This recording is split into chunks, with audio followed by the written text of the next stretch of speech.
Mr. Agnew. Thank you, Chairman.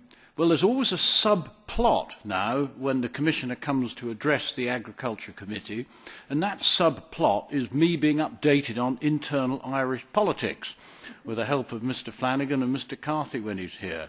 So thank you very much.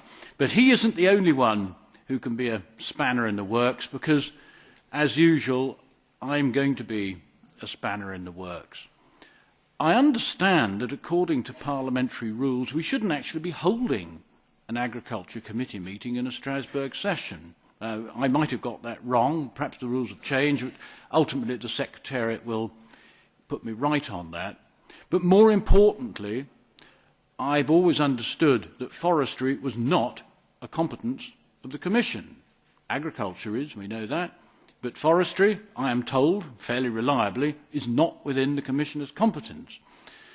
And so when he says that he wants to minimise red tape, well, I'm sure we all applaud that, but I can't help feeling that there shouldn't be any red tape at all, certainly as far as my country goes. But no doubt he will tell us about that, and I will relay the information to the Forestry Commission, who think they are responsible for the trees in my country, Great Britain.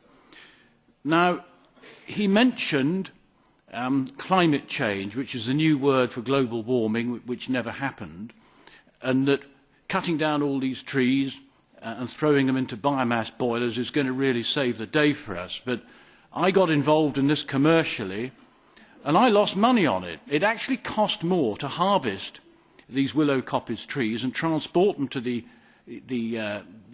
generator than they were worth.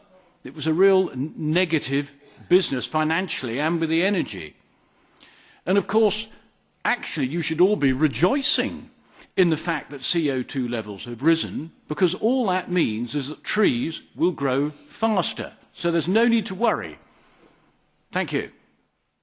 The other issue, I think Mr. Agnew mentioned it in particular, we don't have a common forestry policy like we have a common agricultural policy, but we have a common forest strategy. And the reason why we need to ensure that we have a role to play, we give out 7.2 billion in rural development money for afforestation. So we have a responsibility to make sure that that is actually protected on behalf of the European taxpayer. But we do emphasise considerably the role of the member state in actually implementing our policy. And unless that it's not part of the treaties, and I don't propose that it should be part of the treaties, but I think that we do have an opportunity to create better value added, more jobs in rural areas than we are doing at the moment. And I think Commission Vice President Katainen is very anxious as part of the Juncker plan in countries that he would know best, I suppose, in Finland, where it would be very appropriate that major investment would be carried out there to create jobs that may not be easy to get jobs in other areas, in places like Finland.